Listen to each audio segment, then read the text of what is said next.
Welcome, readers. Today on Book Chat, joining me is my Buddy Reads co-host, Classy Green. We'll be discussing The Hunting Wives by May Cobb. Stay tuned. Today's episode is sponsored in part by Audiobooks.com. Audiobooks.com now has 175,000 titles and 1.2 million podcasts. New customers get 3 free audiobooks comprised of 1 premium credit and 2 VIP titles. Use our promo code SHELFADDICTION, spelled as one word, when you sign up at audiobooks.com. Again, our promo code is SHELFADDICTION.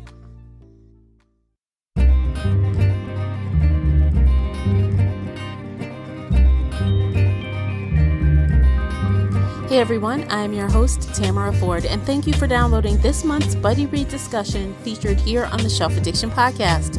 If you're new here, every week we get bookish with book discussions, book reviews, shelf bites, and more. If you're wondering what is a Buddy Read, this is a feature where Classy and I select a thriller or mystery title that we both are interested in. Then we have a candid conversation about that book or audiobook. We even discuss it in our Facebook group, Shelf Addiction Official, during a live chat. So grab a glass of wine, a cocktail, a cup of tea or coffee, whatever your drink of choice is, and settle in for this fun discussion. As always with book chats, there is a spoiler alert in effect, so you've been warned. If you enjoyed today's episode, please support this podcast by sharing it with your book nerd friends or on your favorite social media space. That will really help me out, and I appreciate you for doing it. The uncut video version of this podcast is available now on Patreon. Join us there for exclusive videos, including this podcast after show. If you'd like to support the show in other ways, please consider doing that by supporting our sponsors. By supporting them, you are supporting us. Check out all of the sponsors at shelfaddiction.com/sponsors. If you've read the book or listened to the audiobook and would like to weigh in on this conversation, be sure to join the Facebook group Shelf Addiction Official. I hope to hear your thoughts on this discussion. Links for everything I've mentioned are in the show notes, so let's get going. We've got a lot to cover today, so we are going to jump right on in. Joining me is the Buddy Read feature co-host, Classy Green from the Bookish Virtual Assistant. Welcome back, Classy. Hey, Tamara, how are you? I'm great. How are you? I'm good. I'm finally cooling off, but I'm like trying not to complain because it's getting warm. Yay. Girl, it was like really cold here a couple days ago. Very cold. And now they're like 90 degrees. My poor body is just like, pick a temp, any temp. It's like whiplash. Like, what's happening? That's what I hate about like the Midwest, like Michigan and Illinois. Like, it's like, can't we just have something in the middle? Do we have to be cold or hot? Can't we just get like 76 degrees and sunny? Can't we just get that?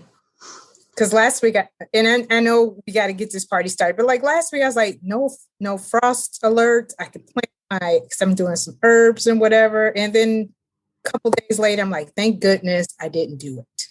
Yeah. Because my poor little plants would have died. Now, the real question of the hour is, did you turn that heat back on? Did you do it? Yes. You did. Girl, no shade. We did too. We caved. I had on, it was just too chilly. Socks, pants. I had on a long sleeve, like sweater that had a turtleneck on it. And Kevin comes in. He's like, "Are you cold?" Like, I had the heated mattress pad on, plus the heat. Yeah. I didn't like blast it, but just enough to kind of knock that chill out the air. Because there's nothing like getting up in the middle of the night to go to the bathroom and it's cold. Because you already got that bed warm. Yeah. So I was like, let me go downstairs and turn this heat up. I pay the bills. I could pay. I know. That's how I feel. I'm like, well, it's fine. I'm the one that pays the bill. I'm turning the heat on. And it went off the next day. Yes, exactly. All right. So you guys, we are gonna jump into the book as we always do. But before we start the discussion, if you are interested in today's after show, head over to Patreon to watch it, and you can see our pretty faces and see our expressions as we talk about the book. And all the topics we have in the after show, which we are excited because we have like some fun stuff in this week's after show. So you don't want to miss it. head on over and sign up today. So today we are discussing The Hunting Wives, written by May Cobb, narrated by Aaron Bennett, published May 18th, 2021 by Penguin Audio. The paperback comes in, or hardcover, I should say, comes in at 368 pages. The unabridged audiobook length is 10 hours and 22 minutes. So there's a lot going on there. So Classy, before we jump in, would you kindly share the synopsis? Sure, I am reading the synopsis from Goodreads. The Hunting Wives share more than target practice, martinis, and bad behavior in this novel of obsession, seduction, and murder. Sophie O'Neill left behind an envy-inspiring career in the stressful, competitive life of big city Chicago to settle down with her husband and young son in a small Texas town. It seems like the perfect life with a beautiful home in an idyllic rural community, but Sophie soon realizes that life is now too quiet and she feels bored and restless. Then she meets Margot Banks, an alluring socialite who is part of an elite clique secretly known as the Hunting Wives. Sophie finds herself completely drawn to Margot and swept in her mysterious world of late-night target practice and dangerous partying. As Sophie's curiosity gives way to full-blown obsession, she slips further away from the safety of her family and deeper into the nest of vipers. When the body of a teenage girl is discovered in the woods where the Hunting Wives meet, Sophie finds herself in the middle of a murder investigation and her life spiraling out of control. Good synopsis. Sophie, girl, Sophie. Okay. Yeah. So Sophie. So she is one of the more frustrating characters I've read this year. Yeah. I gotta just say that up front. Like, she was exhausting. At one point, I just gotta get this off my chest because I've been thinking about it all day. I finished it this morning. Okay. In the last 2 hours of that audiobook, I'm like, why are you such a dummy? What are you doing? Why are you doing this? You know, I need you to like go in my yes. I think I took some notes and I should have wrote them down. I put some notes in my Audible. You know how you can text some things, and I'm just like, yes. Girl. You know, like she was like, I can't believe that I'm just this naive. I'm not that naive to think. Yes, you are. Yes, you are. Very naive to be a grown ass woman. Yes. From day one, from the page one, I could tell Sophie was not the sharpest tool in the toolbox. Yeah.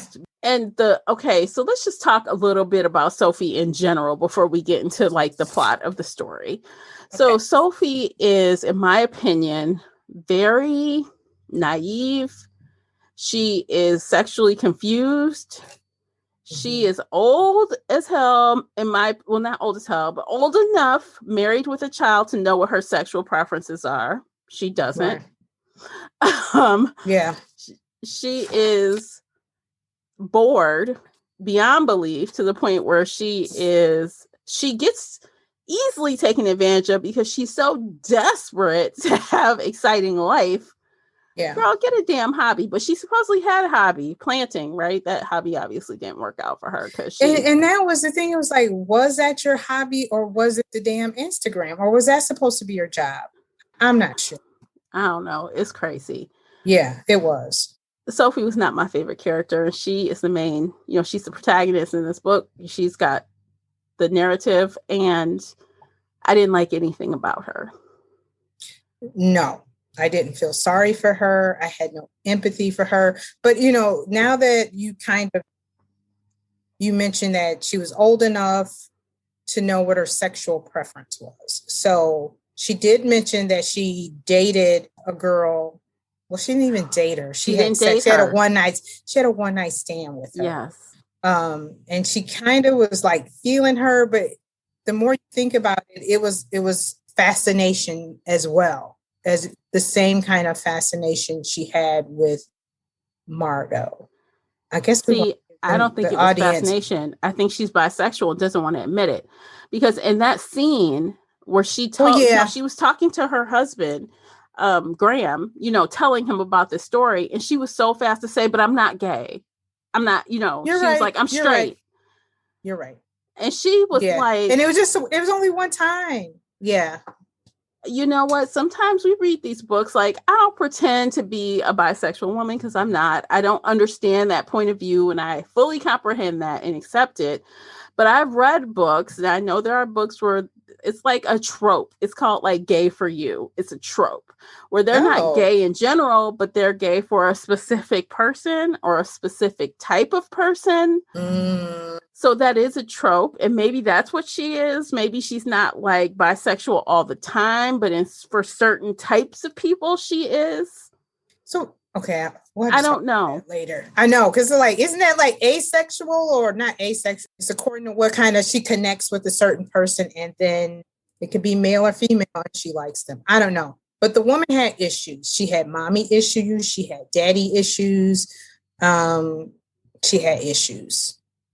I mean, he left. Mommy was there, but she was not there. She wasn't like there for her emotionally. She had no support for her. So, yeah, the woman had issues. And I struggled to like her. I don't even, I didn't even struggle. I didn't like her. And it was just, the more she talked, the more I was just like, okay, girl. Okay. Yeah. What is right? There was no redeeming quality. I found nothing redeeming in Sophie at all. None of the women, to be honest. What I wonder what May Cobb, what her goal was with Sophie. Because if her goal was to piss off the audience, she succeeded. Yeah.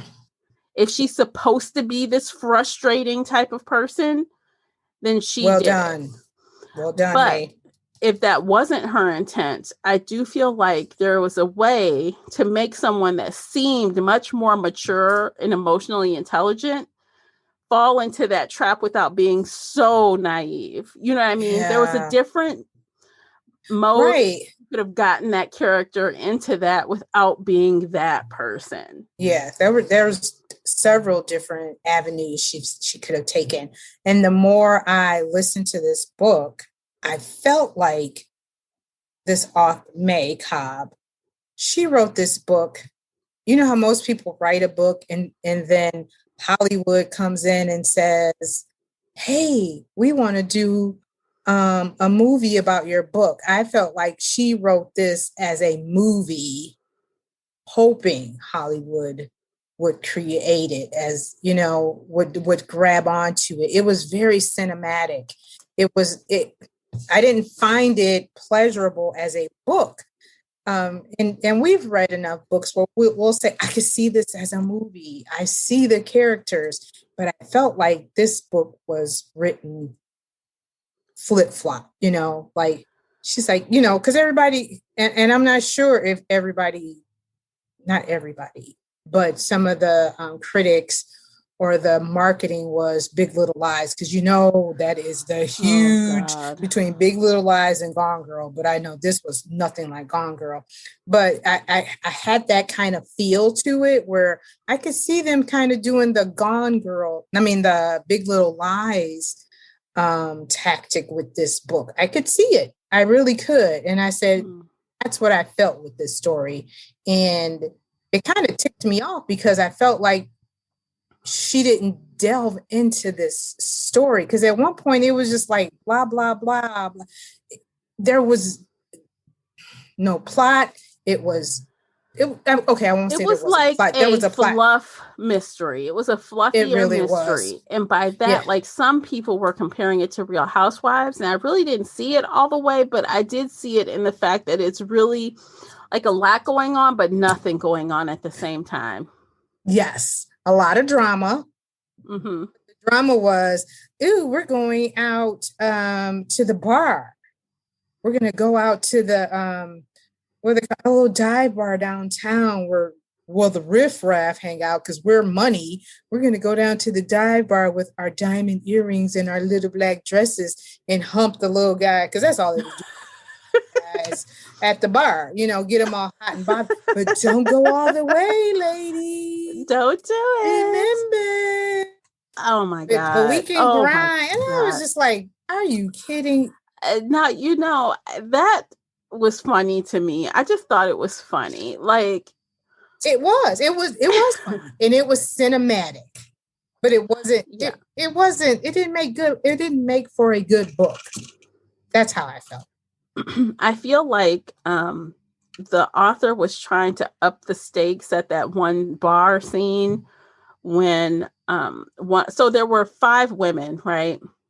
So let's just run down the women right quick and now jump back to the bar scene. So there's Jill, who is like this teenager's mom, a very important teenager, Brad. He's big in the story. There's Tina, who is basically the gossip. Yes. There's Callie, who is Margot's like lapdog. She'll do anything Margot says. Yes. And then there is Margot, who is like the queen bee. And then Sophie, who is the new girl, basically. Right. Yeah. So they all have their roles like housewives, basically. Mm-hmm. Right. Now, back to the bar scene. So they're all, after they shoot this one night, because that's why it's called the Hunting Wives, they get together and they shoot skeet or whatever. And then after that, they go to the bar sometimes. And like Classy was saying, they rub up against the guys and grind and make out, but they just don't have sex, right? Supposedly, although one time some people did. But we just kiss and hug and get them warmed up. So this one time, so Callie, the lapdog, basically she does drug Sophie. She drugs her. And yeah, she does. I feel like the author was trying to ratchet up the tension with that, but nothing happened. And I'm like, well, something bad could have happened, but nothing happened. Exactly. You are so right. And that's what I felt like. So what was the reason for the roofie? What did they call it? Yeah, she roofied her, basically. Yeah, so what was the reason? And I think it was implied because she wasn't sure that possibly Sophie and Margot may have had a threesome with the one guy that Margot was with. You think the Russian? Because remember, she's like, I don't know what I did. But it was so to say that we weren't even sure. Yeah, that we weren't even sure. Because the thing is that she woke up and she didn't get home until really, really late. Like real late, right? Was it in the morning when she got home? It was really late. And like it was like 5 a.m. or something crazy. It was really late. Yeah. So because she couldn't even really remember how she got there because she was so messed up by the roofie and all the drinking. Mm-hmm.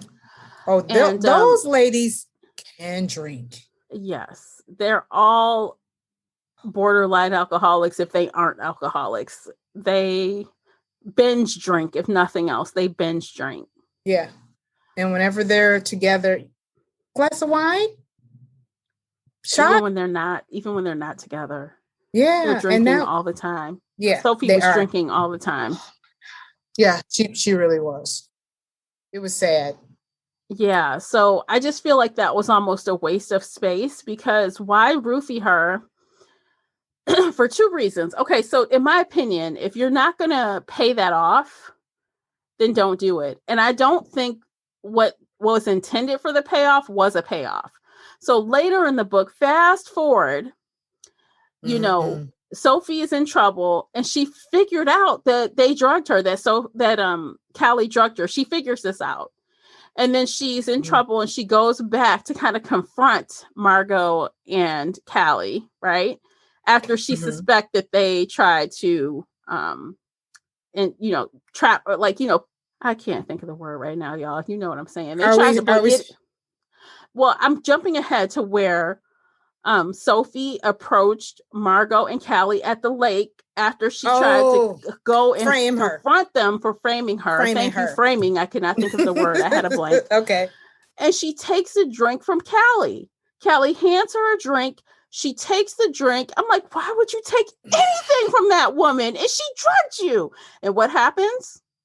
It happens again. I'm like, you are a dumb one. Why in this earth Why on this earth, in this world, would you take a drink from her? So my thing is your whole goal is to come there and confront. You need to be clear-minded. Why are you drinking anything? Thank you. Come there, tell their asses off, and leave. Like, what is happening? You should have had a gun, your phone recorder, but that's just me. That's what I thought. I'm like, why isn't she recording these conversations? Yeah. Like, okay, so just another skip, y'all. There's a scene where the actual killer is reading her I done it. This is why I did it. And she had a phone in her hand. She was texting the police officer. Why didn't she hit record on that fucking phone? The woman's like spilling her guts. Why wouldn't you record it? Okay. I was thinking the exact same thing. I was thinking the exact same thing. I'm like, here she is with the nice little confession, that deathbed. Yes. Or the Scooby, and it all would have worked if it wasn't for you meddling kids. Yeah, that one. But right. She texts her location. And I'm like, yeah, it's so stupid. So, I said all that to just piggyback around and say, I don't understand what the payoff was supposed to be about the drugging at the club. Like, there was no payoff for that. It was stupid. If you're going to have the character go back and do the same dumb thing again for any reason, she just could have been drugged the first time when she confronted them, and it would have got the same result. She didn't need to be drugged twice. Right. And like you were saying, with that first point, that would have been a great plot point right there, where we're going to move the story somewhere else. But the story did not. It hit a brick wall. No, we're not going that route. Okay. Yeah. Next morning. Ooh, let me see. Is Margot texting me? Oh my God. No, Margot's mad at me. Oh, no. And I'm like, but she was texting with Margot like she's a guy she wants, or a girl or a guy she wants to date. Like, oh, I can't be too pushy. Oh, I gotta wait for a response. You know that game you play, right? When you first are trying to. She's deleting, like, no, can't say that. Let me say that. Yeah, it was. It was. Yeah, it was really sad. And at first I was like, so maybe there are women out here who have this fascination with being, because at first I was just like, maybe it was just this fascination of being in this clique, but she really did have a thing for Margot. And we never understood why. At the beginning of the book, she was looking at her on Facebook. She was trying to find a way to meet her actively through her friends. She figured out, I can get an invite to this charity ball, right? Right. So what about Margot was just the way she looked? Was she like, oh, she's hot stuff? Was it like, oh, Margot looks like she has all the friends? I mean, what? And that's something that was never clear to me. What was the motivation for her chasing after Margot in the first place? Right. Because at first it was, well, no, I won't even say at first. The more I think about it, it was because at first she wanted an Instagram, because I'm coming down here. I want to be more with my kids. Maybe I could be an Instagram, whatever she wanted to be. She's a blogger, a lifestyle blogger, remember? Yeah, that's what it was. And, but again, what was the fascination with Margot was, even if you would have given me the sexual chemistry is what drew you in. If May Cobb would have did that at first, I probably would have accepted some of the silliness of Sophie versus we don't know what the hell she's doing. Does she want to be in this clique? Is it just because she wants to be in this clique and she wants to fit in? I was confused. About what was her goal, her end game. It wasn't clear. Yeah, no. Her end game. Okay, so I feel like her end game changed. It was a progressive change, in my opinion. Yeah. Like at the beginning, she did have an infatuation with Margot, but it wasn't clear why. And then when she met Margot and her friends, I think she wanted to be a part of the cool kids clique, which is why she said, oh, I can't tell my other friend about this because I just got this exclusive invitation. So she was excited to be a part of the cool girls. Yeah. But once she started hanging around them, again, it's like, oh, Margot's perfume. Margot's this. It's like she really started getting more about Margot again and less about the clique. Yeah. And by the end of it, she was fantasizing about sleeping with Margot the whole time. And when she finally does, why did I do that? I could have wrecked my whole life. Okay, girl, why are you acting like this never occurred to you? You've been lusting after Margot this whole book. Let's keep it real. Yeah. Like, yeah. I could not stand that. Like, really? Are we really doing this right now? Are we going to go there? Yeah. Are we doing this? But and like I said, at first I was just like, maybe because, they mentioned Instagram and her or Facebook. It was more Facebook and her followers. So I was like, okay, so maybe she's trying to get in with, so maybe if I get, to be friends with her on Facebook, maybe we could kind of, maybe I could get more followers. I wasn't sure where May was going with that from the beginning because, it was a lot of Facebook crap. Yeah, but it definitely wasn't crap. But it didn't. It wasn't blogger driven. It was personal driven because she even talked about her one friend. She's cool, but she kind of boring, basically. Yeah. And we knew from the beginning too that May liked bad boys, but apparently she liked bad girls. She liked bad people. Yes. Like you said, she was apparently bisexual. So she liked the bad boy image, male, female. She liked it. She didn't like boring. And all of a sudden she realized I moved to Mapleton, this boring little town, and I'm living this boring little life. And in comes fascinating Margot, who is everything that I wish I was. And she grabs on to her. And the thing is like, here you just moved to this town and your friend, your very good friend, tells you she's not a good person. Yeah. She said, stay away from all those women. They're trash. And this girl is not just like an acquaintance. Erin is not an acquaintance. You went to school with her. You were good friends with her. You basically consulted with her before you moved to this town. And the woman gives you the best advice she could possibly give you, and you poo-poo her. Like, nah, she don't know what she's talking about. She might have known, but she didn't care enough she didn't care. So after that first, okay, you guys, so we've kind of told you like high level about what's going on in this story. It's really a basic story. So as the main character, Sophie, hangs out with these women. And after that one night, she comes home so late. Her husband, Graham, is so PO'd. He is so upset. And I did not like her husband's either, because he, instead of confronting her, I feel like if that were my relationship and my spouse did that, as soon as you woke up, I'd be like, let's have a conversation. Yeah. Instead, he decides to go to the farmer's market and flirt it up with some girl. I'm like, what is wrong with you? That's how you react. Like, you don't even know what the hell she was doing. And you're out here. And he kept saying, and this is what annoyed me about his character as well. You can do what you want. I want you to be you, but I don't want A, B, and C. You know what I'm saying? Or I don't want to be that guy, but I checked your text messages. Yeah. He was a walking contradiction as well. He was. He really was. I don't want to be that guy, but put your damn foot down. You have how old was the boy? 18 months to 4, maybe? I don't know. Yeah, he was a little toddler age. He wasn't, And you're staying out really, really late. And this is my thing. You're checking your watch to say, oh, I'm going to be home. I got to go home. Have another drink. Okay. You got to drive. Like, again, how old are you? What are you, 17? And you can't say no? Yeah. Oh, I got to get up early with Jack.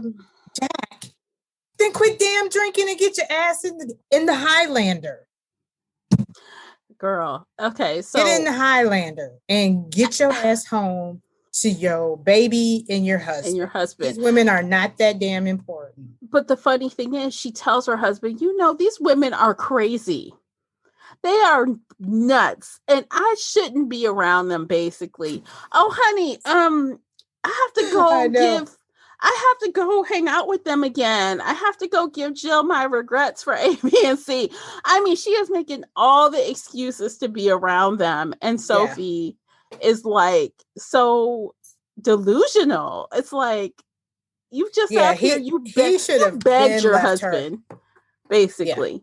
Yeah. He should have told her from the beginning, like after that last little incident, like you said, instead of flirting with the girl or being a little passive aggressive. Oh, since you did that, I'm going to do this. No, just go on home. No. He should have confronted her. Her little stupid comment about they're crazy. Okay, if they're so crazy, why do you want to keep going back? It's exciting, and I like excitement. That's what she should have said.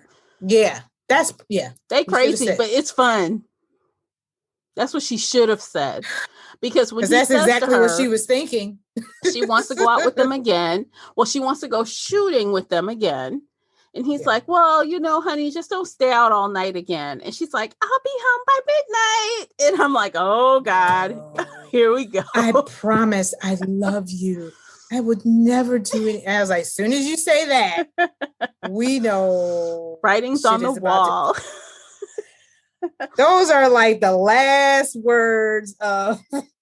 So this chick, Sophie, she not only hangs out with them, stays out far too late, drinks like a fish. She starts hanging out with Margot separately during the day at the pool, at her private pool. And this is where stuff gets real dirty, y'all. It gets real dirty. So Margot Sophie witnesses Margot, the queen bee, with an 18-year-old. The 18-year-old that is one of her good friends, Brad. Brad is Jill's son. So Jill, was he 18? Yes, because there was one line, because I thought they were underage, and there was one line specifically where they say both of those kids were 18. Okay. And she checked the law because she was concerned, and I guess the age of consent in that state is 17, and they were 18. After she started getting involved with the police, and she was like, this is going to come out. Yeah. Okay. So Jill's son, Brad, is 18. I forgot his little friend's name. Jamie. Brad drags Jamie around every fucking where. And the two of them are... Jamie was the Sophie to Brad. Jamie... All I'm thinking about is the scene where so Jamie and Sophie are like kissing, and she's like, I can't do it. And he actually seemed like he talks her into doing some stuff. I'm like, what is happening? You can't say no to an 18-year-old. I'll push that boy on his head. Get away from me. What's wrong with you? I couldn't stop it. And I was like, okay, is it the lick? Girl, get out of here. What are you? Are we going to blame it on the alcohol, Miss Sophie? Yes, I guess. Mm. So, yeah, she didn't go all the way with him. Okay, so you went with the little boy, but it was a lot. It was a mess, man. That scene, I'm sitting there like, oh my God. She looked like you were having fun anyway. And I was like, oh. I'm like, why is this happening? So, but I really think it was happening because Margot wanted her to be doing the same thing she is, so they have a secret to keep. Yes. Yep. So, okay. You won't tell on me, I won't tell on you. Mm-hmm. But the thing is like, so why did you set all that up, Margot? I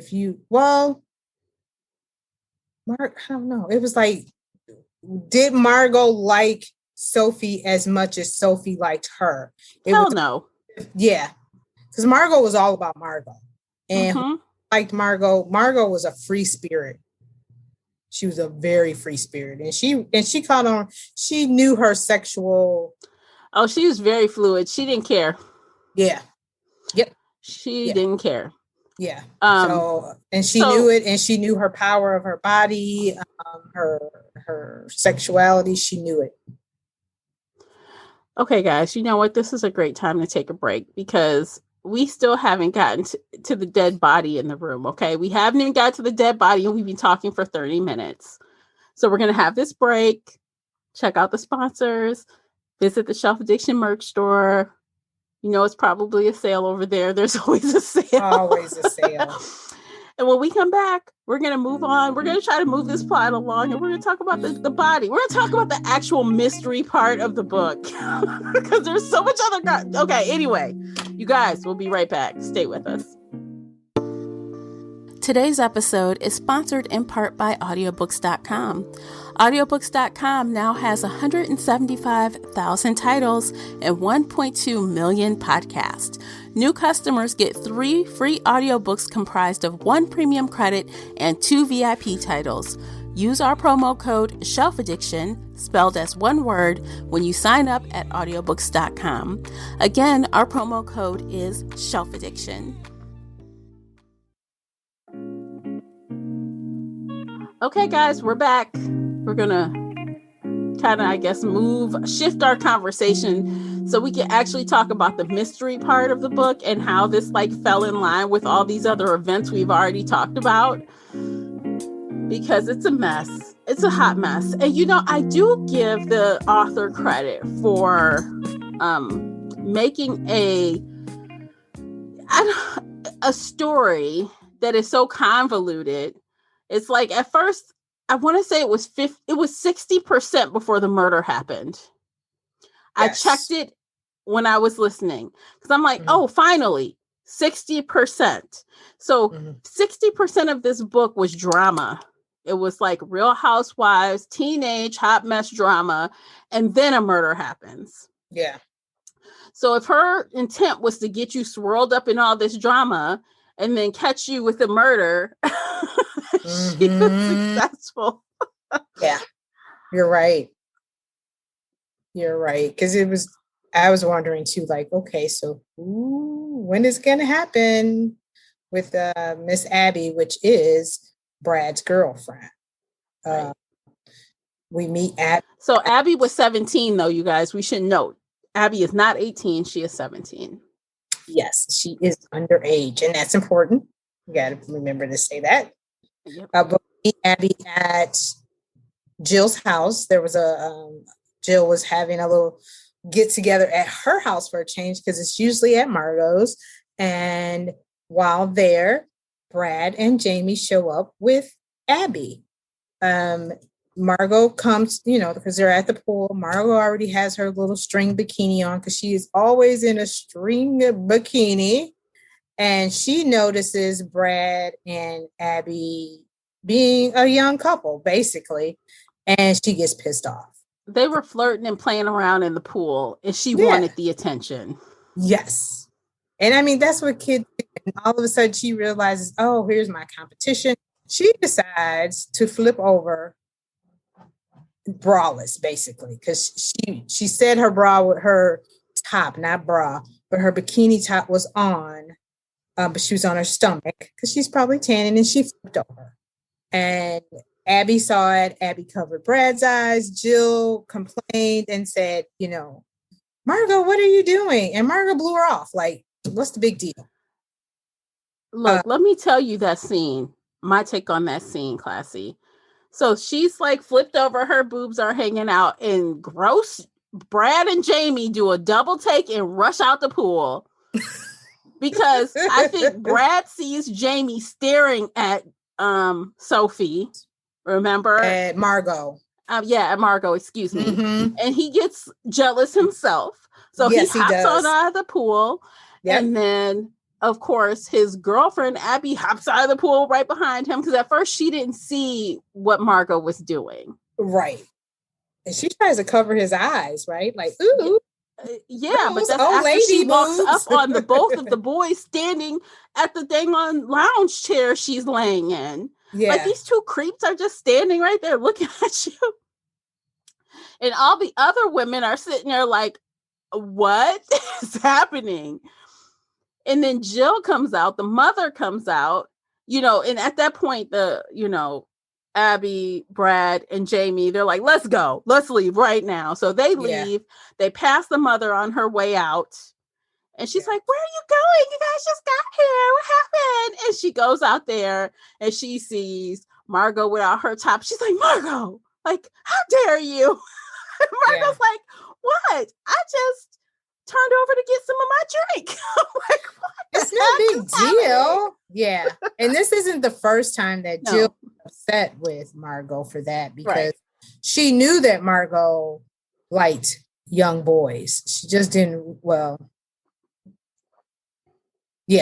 she knew Margot liked young boys, and that wasn't the first time that she confronted Margot about this and was upset with her. And, after that incident, Margot didn't talk to Jill for a couple of days, which is her MO. Mm-hmm. Yeah. Yeah, a couple of days. So she makes the women grovel. They text her. They do this, like, you're in the wrong, and you make them apologize to you. Mm-hmm. You are definitely the queen bee. So yeah, that's what happened. This is adult version of Mean Girls. Right, exactly. But yes, Regina George all day. Oh gosh. So yeah, she didn't talk to her, and then after that incident, I think they had another outing, but it was at Margot's house, and then Margot decides, you know what? I don't want all the ladies here.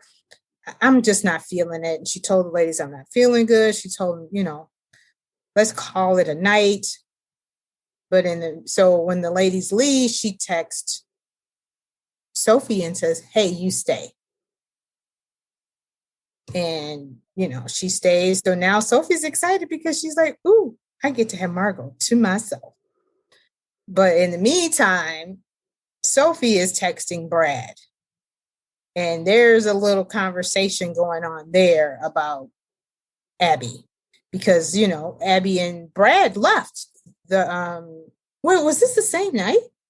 No. So I'm trying to remember that night, I think Margot was upset because Brad wasn't coming when she wanted him to. She was texting with him, and that's why she had an attitude. She was trying to get him to leave Abby and bring his butt over like he was supposed to.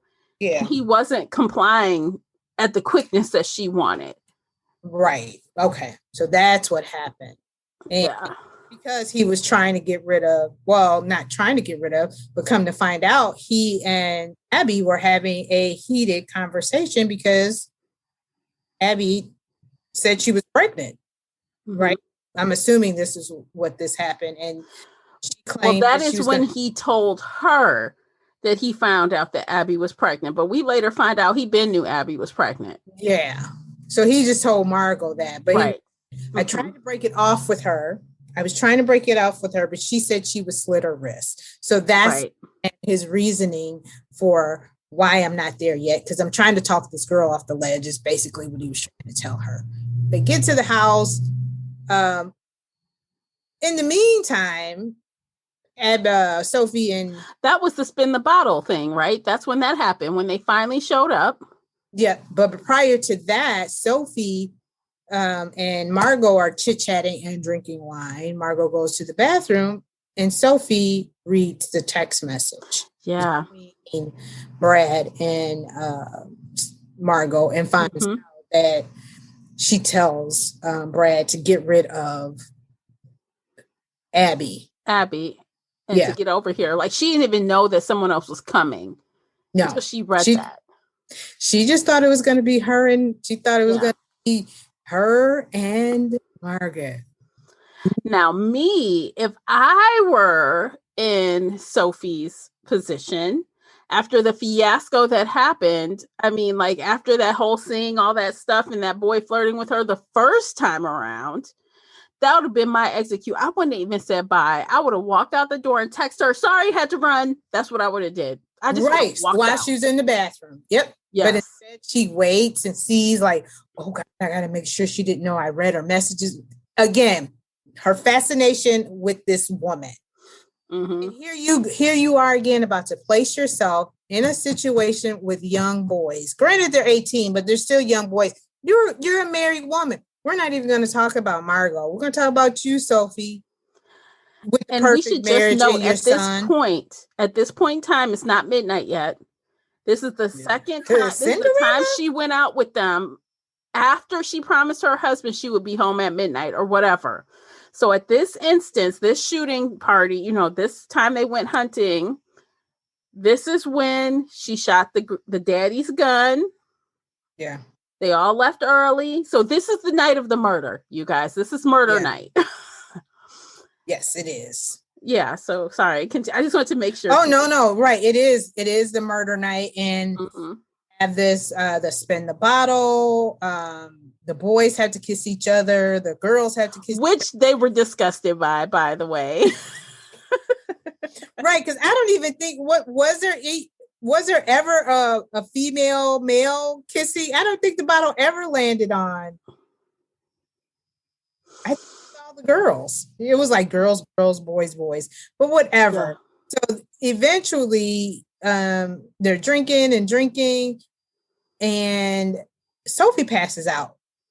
But in the meantime, we keep hearing the countdown. 11:45. Gotta go. And she's looking at her watch. She's like, she's looking at her phone. No messages yet. Okay, I'm still good. Right. And her and Jamie do make out. And I don't think it was the spin the bottle, but I think they do make out because Brad and Sophie leave. But eventually she's so drunk that she passes out. And when she wakes up, Callie is beating on the door. And that's when she's like, oh, I didn't realize, but we don't know why Callie is beating the door. She's looking for Sophie. I mean, for Margot. Margot and Brad are gone. So is Jamie. And at that point, she doesn't even care where they are. She looks at the clock. She's like, oh my God, I've got to go right now. Yeah, because it was like 3 or 4 in the morning, I believe, right? And then she goes for a damn run before she goes home. And I'm just like, why do you go for a run, ma'am? To clear her head, quote unquote. Yeah, to clear her head. Late. I'm not a runner, so I don't know. But she gets home, takes a shower. Her husband finds out, he hears her. Long story short, we find out the next day Abby is missing. And they think, maybe she just clearing her head. I think that's what they thought. They don't know. Last person to know to be seen with her was Brad. Yes. Which is the son. So now they're trying to figure out where is Abby. And Jill is really upset, quote unquote. Yeah. Everyone rushes to Jill's side to try to comfort her. Like, why are you comforting her? That's not her daughter. I mean, but I know maybe they're comforting her because her son is involved. Yeah. Well, they were supposed to be close. Her and Abby were close because remember she said Abby came from a very religious background and Abby asked her to take her prom dress shop. Yep. So Jill made it seem like that they were very close. So now they're doing search for Abby. There's things on the news and everybody's concerned. Like you said, everybody's concerned. They're going to Jill for support, because, her son is concerned about his girlfriend. A couple of days later, Abby's body is found on Margot's property and she's dead she's found by the groundskeeper, I believe. And we find out that she is dead. So now the plot twists. Oh gosh, we still haven't even, you guys. Okay, we are 45 minutes in and we have not even gotten to how Sophie is involved. Like, how is she involved? Okay, you want to just cut to the chase? Let's just cut to it. Let's just say how she got involved. It's a long ass story. Let's just jump to it. We are jumping to. So Sophie is the main suspect because when they found the weapon, it had her prints on it. That is the only reason she is the suspect, and that is the dumbest reason she is the suspect to me. So we come to find out that when she had the father's gun that had less kick, she was the only one that fired it. So only her prints are on the gun. Callie took it from her gingerly. So she thought maybe Callie was framing her because she wasn't all touching the gun and stuff. Mm-hmm. But come to find out, we're going to jump right into the meat, y'all, and then we'll backtrack. Come to find out, it wasn't Callie, and it made sense that it could have been Callie because she was Margot's lapdog. Mm-hmm. But then I was like, well, this seems kind of obvious. So I didn't expect it to be who it was, but I wasn't surprised. So ended up being Jill, Brad's mother, is the killer. So she even tells Sophie, when Sophie goes to see her to try to tell what she found out, like she's been doing her own investigation on the side against the police's wishes. She's doing what she wants. She goes to tell Jill, this is because she doesn't have anyone else to talk to at this point. Everyone else is avoiding her or won't talk to her. So Jill says, come on over. And she goes to tell her what she found. And while she's with Jill's like, let's go for a boat ride. And then it comes out that Jill is the killer. She really didn't even mean to frame Sophie. She picked up the wrong gun. She wanted to pick up the gun that Margot had. She intended to frame Margot. But oh well, collateral damage. My bad. Yeah. Oh, we forgot to mention Margot died. Oh yeah, Margot died in all of this. Margot was, she was drowned. And Jill admits, like we just find out during her rant at the end where she spills her guts. She's like, yeah, I want to kill that bitch. And I did. I drowned her. Basically, I just strangled her underwater, basically. She didn't even fight. Yeah. No. Yeah.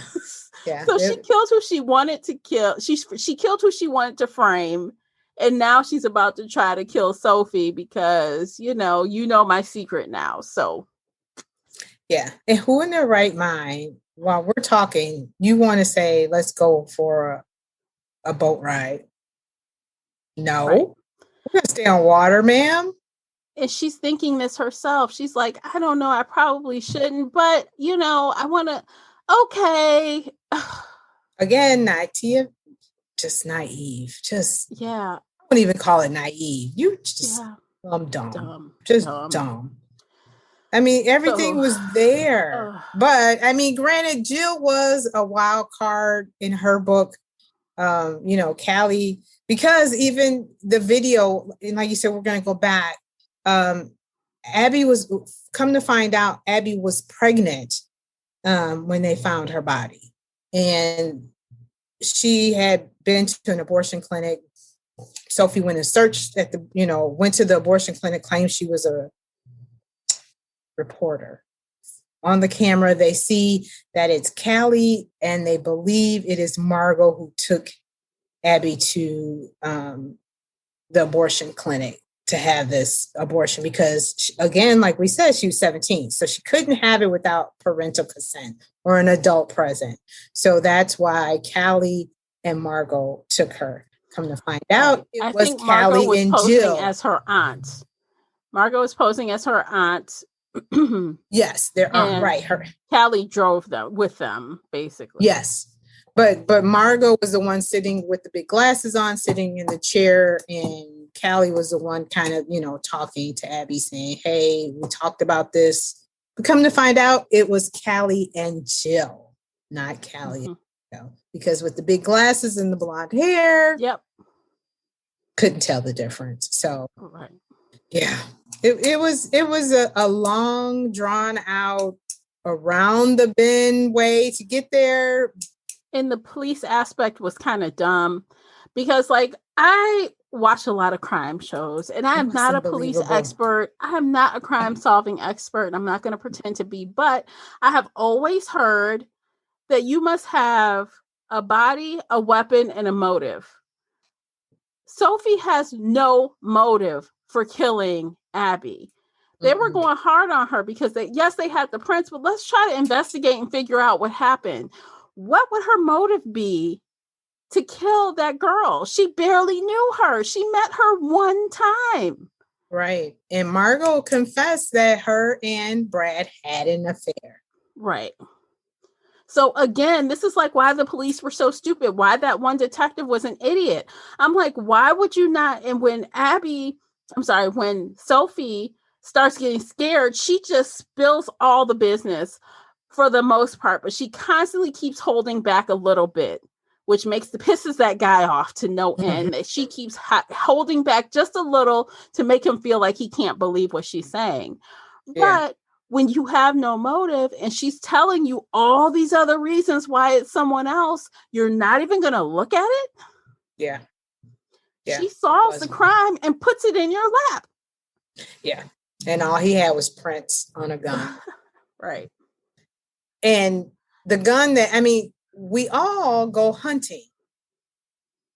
I was just the last one to use that gun, basically. It could have been anything, but yeah, it was. The police part was very unbelievable. It was Barney Fife at his finest. I didn't believe it. And granted, the town was small, but come on, guy. But the guy came from Dallas. So, duh. He's used to big city crime. He should know it's more to it than that. Yeah. Yeah. So, that's why I said I felt like the story wasn't written as a book. It seemed more of as a movie script. And let me just say, you guys, so I've been watching, and I pretty much binged. It's a HBO Max show. The Mayor of Easttown. Yeah. Yes, love it. I just finished it. So I started late. So I started when I was able to binge it, and then I just waited for the final episode. I'm up to episode 6, I think.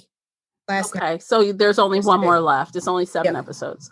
Yep. So in my opinion, I'm not going to say anything because, I don't know who's watching it, who's not. Classy, you haven't finished it.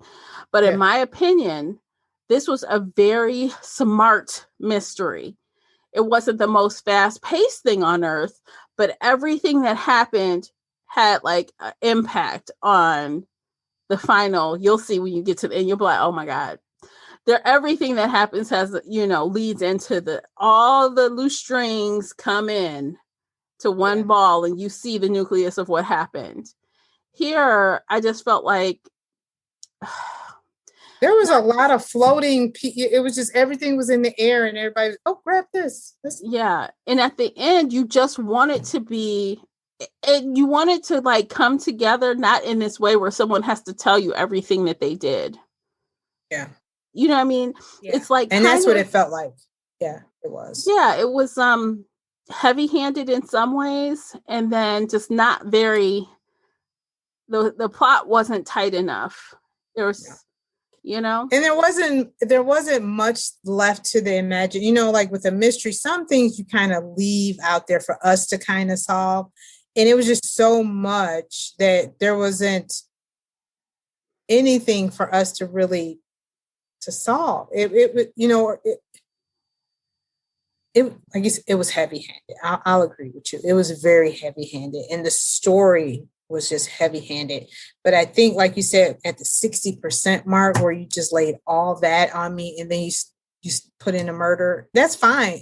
We've had that before, but then you drag the damn murder and the mystery of the murder. Well, maybe not. It was a lot of information on the back end of that book to try to. Yeah, it was a lot of It was a lot of adjective. It was a lot of descriptive text. There was the look of this, or how someone smelled, or what they wore, the Mercedes Benz and the big glass and that damn Highlander. What was the reason for her saying Highlander over 50 times? Was it to show that she didn't have money? People in the Mercedes Benz. I don't know. But it was yes, she hopped in the Highlander. Ooh, I turned on the air in the Highlander, and I was like, "Is it a filler word?" She could have just said Jeep or truck, and I would have been just fine. Yeah, but that Highlander, she used it way too much. But yeah, there was a lot of descriptive adjectives. All that could have been left out. Yeah. So descriptive text where it could have just been okay, let's get to the meat and the bones of this. And I don't mind if it's sometimes like what I was just saying with the, with Mayor of Easttown. Sometimes it takes a little while to get around to it. But in this case, the murder happened immediately. The murder happened in the first episode, and she was trying to just, sort out what was happening. And there was a lot of strings to untangle to sort out what happened. Right. This case, the author, Meg Cobb, laid a lot of groundwork to make us understand how crazy these people were. And we didn't need all of that to understand how crazy they were. No, we got how crazy these ladies were at the bar. Enough said. The first bar scene. Yes, the very first one. The first shooting session, we figured out these are some crazy, wild women. Okay. Mm-hmm. Got it. And then afterwards, okay, now we got one who likes young boys. Okay. That was such a turnoff to me. Like, literally, can't you get anybody else besides this 18-year-old boy that don't know anything? Yeah. And I think it's the going thing. That's like a popular thing. You just had the one movie, what was it called? Teacher, where the teacher was having the affair with a young boy. I think it was just something that's going to draw in an audience. Like, hey, they said men do it, women do it too. Let's talk about this. But yeah. See, that's just the thing. There was no talking about it. No. Margot did it. Jill hated her for it. End of story. Our main character decided to dabble as well since she didn't know how to say no. Yeah. And it was like, this is not even you. And she didn't even say she was even into that kid. She just was, oh, I'm drunk. Oh, that kind of feels good. I'll just roll with it. She didn't even say there was an attraction to this kid. Nope. So she's just doing it because Margot's doing it. I'm like, what is this? And you're not a teenager. You're a grown woman. So, yeah. So I feel like if there was some discussion or some kind of lesson, I guess the lesson is the mother will kill you. Maybe that's the lesson. Yeah, because you got in the way of the success of her child. Because that's what she said in her confession. You got in the way of my son going to college. Both of them. Abby did, and so did Margot. So you both had to go. Okay, so we both listened to audiobook. The narrator was Erin Bennett. I thought she did a great job. What do you think about her narration? She was okay. I think I nodded a little bit. Oh, really? I liked her, but I did listen at 1.5 too. So I did have it sped up a little bit. I might have been at 1.3, but I won't blame it on her. But she didn't have any, I didn't have any issues with her. But I know I did.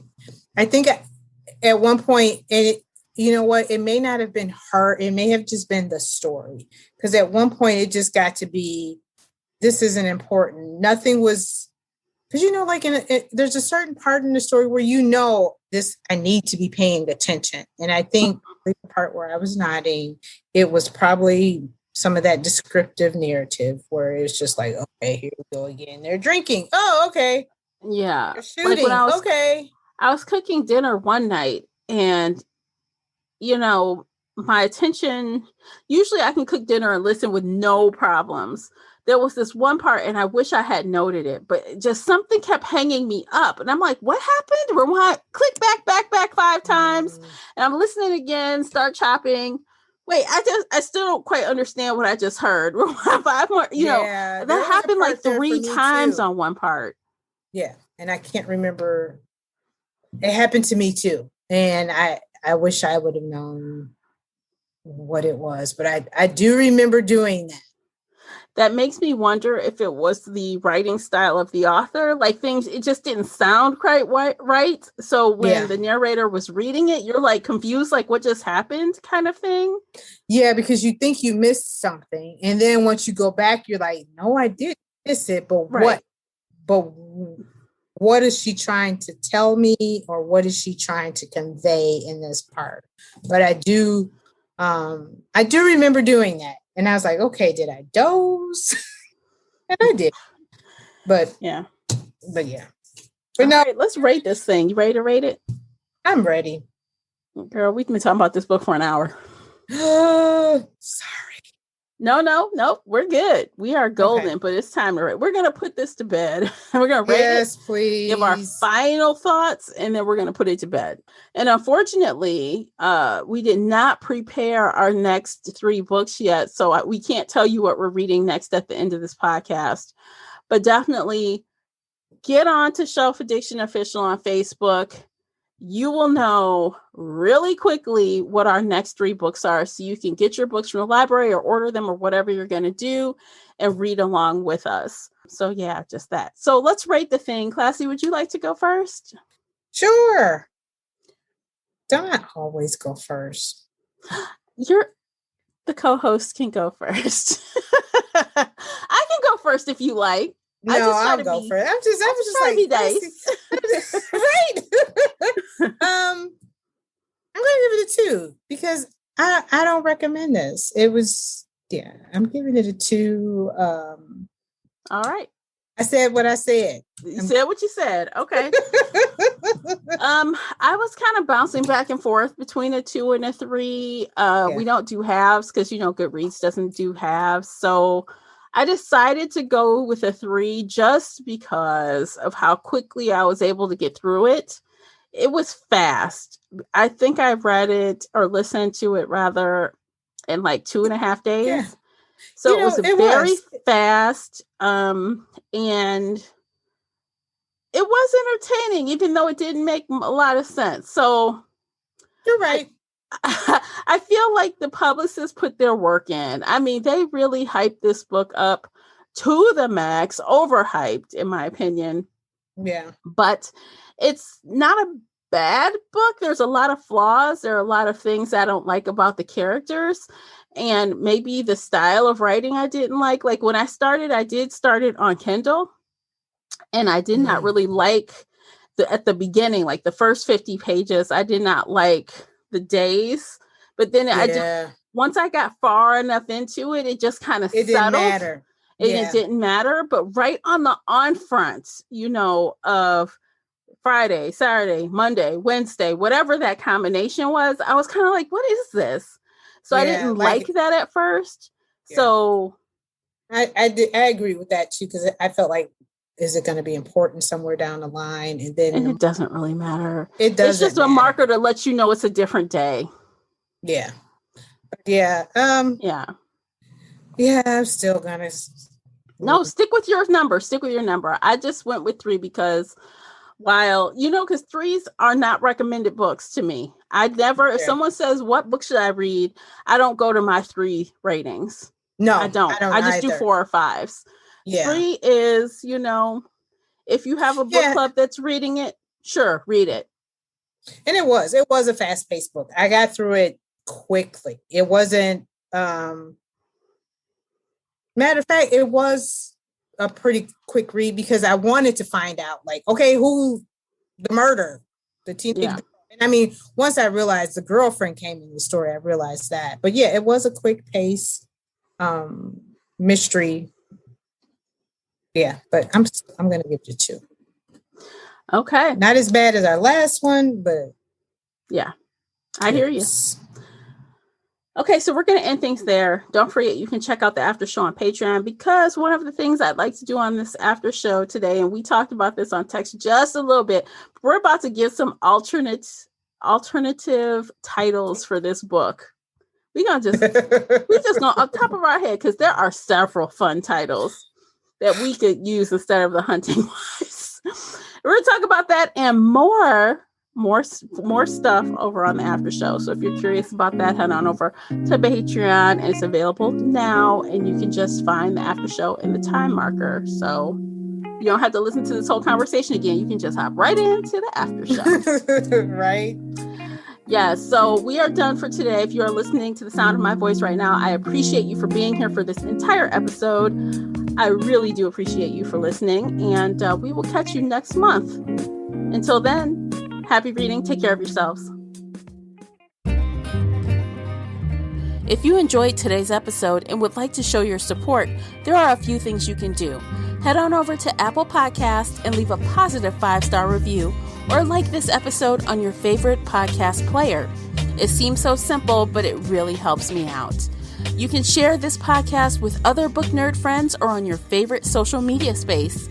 You can also join the Shelf Addiction Patreon family. For as little as $2 a month, you will help us produce even more awesome content for your ears. You can also consider joining the Shelf Addiction Official Facebook group, where we talk all things bookish and more in a safe space. The Shelf Addiction Podcast is a part of the Nerdy Maven Network. You can also reach us via email at info@shelfaddiction.com. Thank you for listening.